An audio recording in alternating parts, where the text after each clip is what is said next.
Bonjour, bonsoir, bienvenue à ce nouveau numéro de édition 62. Le sénateur Ricard Pierre lance un cri d'alarme en faveur de plusieurs communes du département du Sud-Est en grande difficulté après les pluies diluviennes qui se sont abattues sur le pays. Problème moun dans le département Sud-Est qui après environ 3 à 4 ans de sécheresse et particulièrement après une période de 9 mois d'affilée sans goutte de pluie, et tout le jardin était perdu déjà. Et dans 2 mois que sont passés là, ils ont profité des premières pluies qui étaient arrivées pour planter. Malheureusement, situation météorologique n'a pas aujourd'hui là, vient revoyer moun sa yo aux abois parce que tout le jardin perdu et les faible quantité de têtes de bétail que moun yo te gen dans le département, de l'eau potée puis faut aller. La situation qui s'allie exactement. Depuis tantôt 3 jours, la commune de Côte-de-Fer est en grande partie inondée. Son commune, côté toute section communale, pratiquement coupée avec centre-ville Côte-de-Fer là. Et gon passage à Gué dans centre-ville là qui presque effondré. Donc, Côte-de-Fer presque dans une situation où les gens ne sont pas capables d'atteindre, même sous une motocyclette. Sous intervention, nous gagnons, dans le moment où nous avons parlé à la, ministère de l'Intérieur, la délégation du Sud-Est qui est à Côte-de-Fer, et nous intervenus au côté CNE, directeur Roland Pierre de CNE, dit nous que nous gagnons déjà un contingent d'engins lourds qui dans Côte-de-Fer. Mais le problème, l'argent fait que CNE va pas intervenir. CNE a tantôt 6 mois depuis employé va recevoir 50. Décembre, ces dernières fois, employé CNE te joué un good.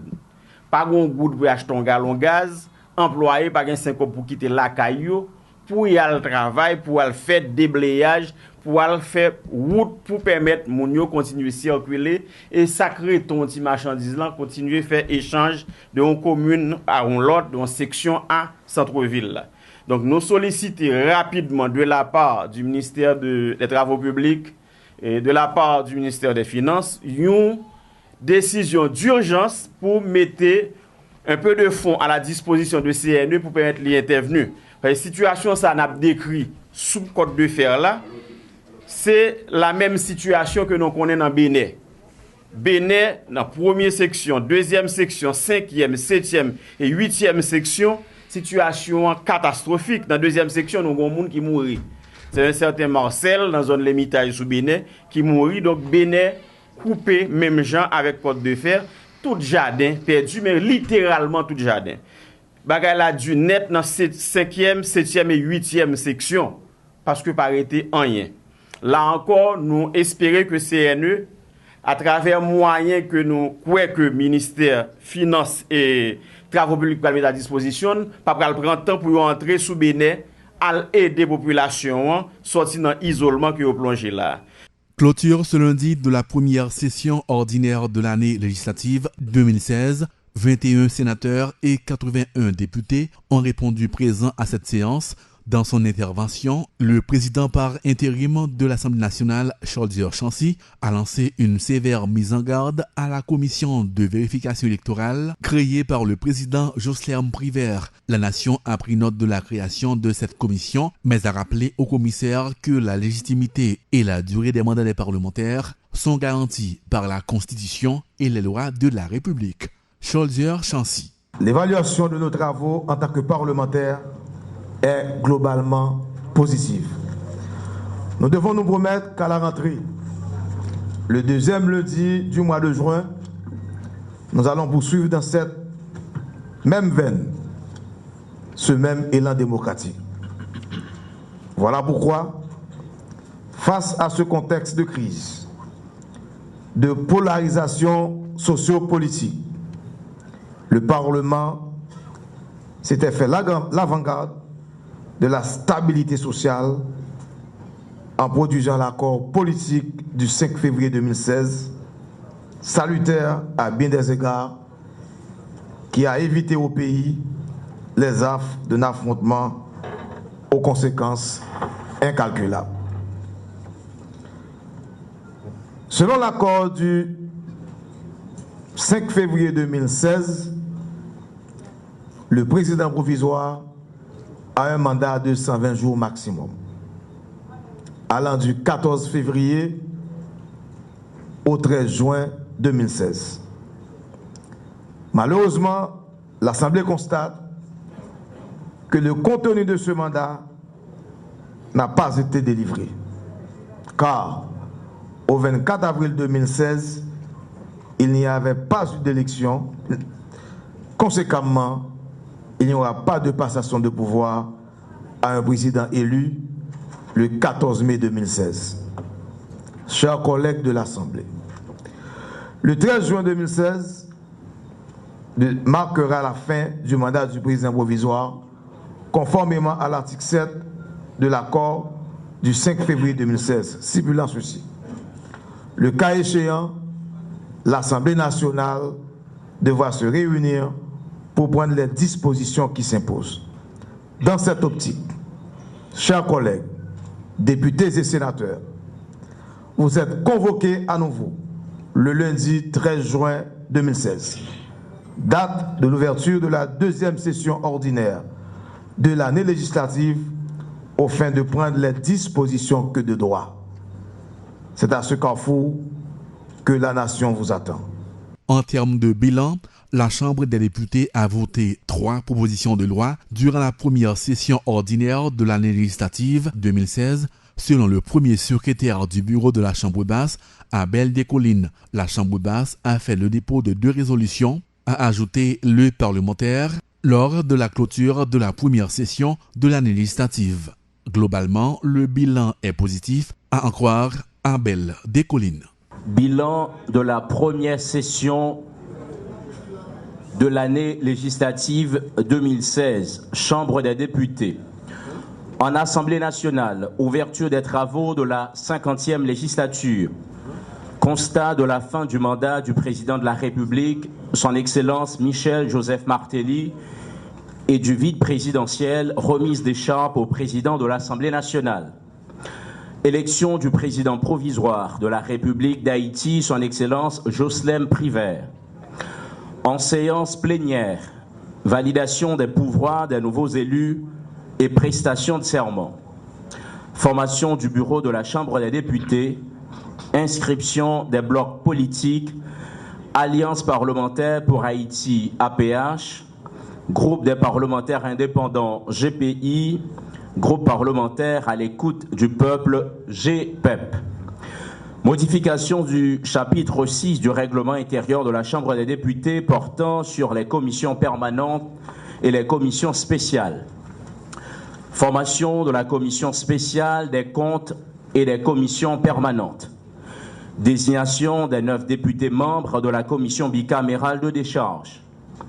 Vote de non-confiance à la déclaration de politique générale du Premier ministre nommé M. Fritz Alphonse Jean. Vote de confiance accordé à la déclaration de politique générale du Premier ministre nommé Enex Jean-Charles. Convocation du Premier ministre Enex Jean-Charles autour du processus de formation de la commission de vérification électorale. Dépôt du projet et des propositions de loi suivants. Projet de loi de finances rectificative de l'exercice fiscal 2015-2016 par le ministre de l'économie et des finances, M. Yves Bastien. Proposition de loi portant avantages sociaux au profit des ayants droit des policiers victimes dans l'exercice de leurs fonctions par le député Rwenchel Olivier. Proposition de loi portant modification de la loi du 22 septembre 2003 régissant l'Office d'assurance véhicule contre tiers au AVCT par le député Arodon Bien-Aimé.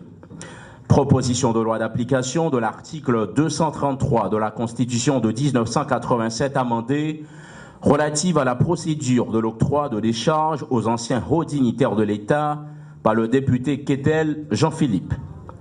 Proposition de loi modifiant la loi du 29 novembre 1994 portant création, organisation et fonctionnement de la police nationale d'Haïti PNH par le député Jerry Tadieu.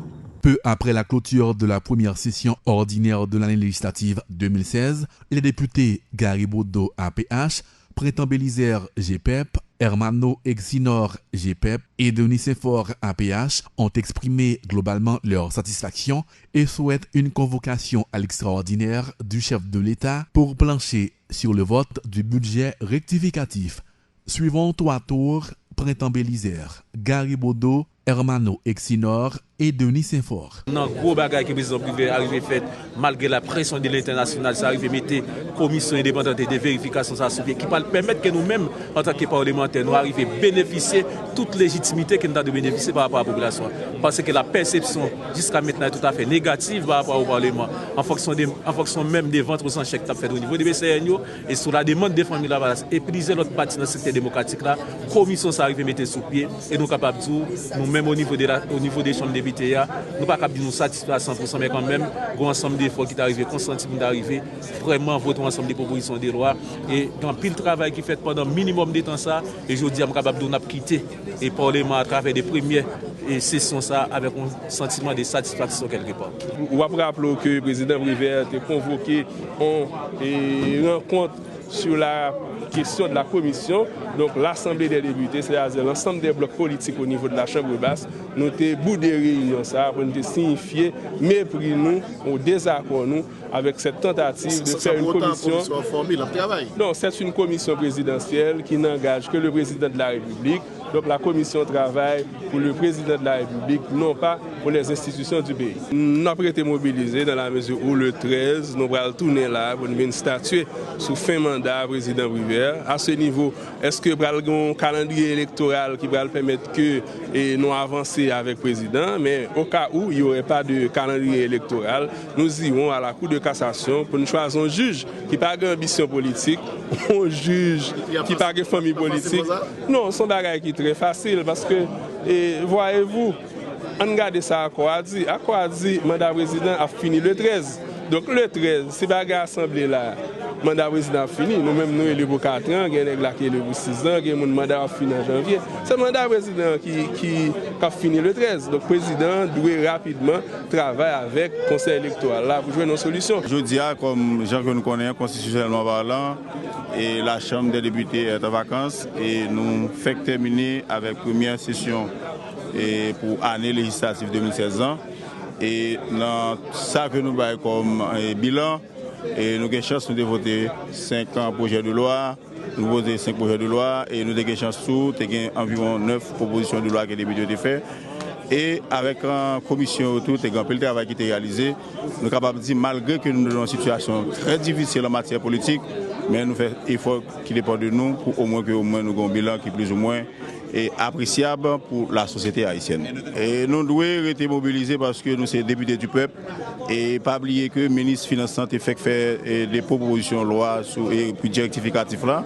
Et commission pour qu'on fasse travail sur l'île, pour qu'on ait un rapport. Et vu l'urgence qui est dans le pays, nous sommes certains que l'exécutif, par le biais du président, a fait des convocations à l'extraordinaire pour permettre que nous-mêmes nous venions accentuer sur le budget rectificatif là, qui a un gros dégât dans le pays en matière financière. Et nous sommes certains jeudi à nous-mêmes, nous avons pour responsabilité retenir et convocation président. Bon, le 13, c'est l'Assemblée nationale pour nous ouvrir les deuxième session. Nous. Et le mandat président privé a fini. Donc, que l'on veut ou non, nous-mêmes en tant que responsables. Et à quoi 5 ans, tu dis comme ça que si le mandat a fini dans 120 jours, le président Baguetta atteint l'objectif, faire l'élection, les boules de faire là, mettons un président 14 mai que tout le monde constate qu'il n'a pas gagné, eh bien, il revient à l'Assemblée nationale de prendre les décisions qui s'imposent pour orienter le pays par rapport avec ça. Bon, je dis à Timbala, nous avons ça toute franchise, nous ne pouvons pas parler d'instabilité politique, nous faisons plus d'efforts pour nous faire côté là. Et nous avons une grande obligation pour nous faire, président privé, c'est forcer à demander le conseil électoral pour mettre le calendrier électoral dehors. Et le calendrier électoral là va dire nous exactement mais qu'il est élection à faire. Et nous-mêmes, nous allons analyser en fonction de ça, le conseil électoral a demandé, pour au moins que nous, le président privé, on rallonge pour que nous doter le pays d'un nouveau président avant l'année 2016 d'affine. La vie chère, on n'est pas réglé. Nous ne sommes pas satisfaits. Alors, il y a un président de la Chambre des députés qui dit son bilan satisfaisant. Bon, pour lui-même, satisfaisant. Pour le travail parlementaire, il fait, mais pour payer à vrai, comme ça pour la vie chère. Moi, je peux payer les professeurs, on ne pas fait mon copain. Mais c'est plus grave. Le budget est déposé ici là. Budget déposé, mais après 4 mois maintenant. Que des gens qui les payent, il y a une asso, il y a pas de misère. On n'a pas fait non, mais pour moi-même. Je ne vais pas faire de misère à présent.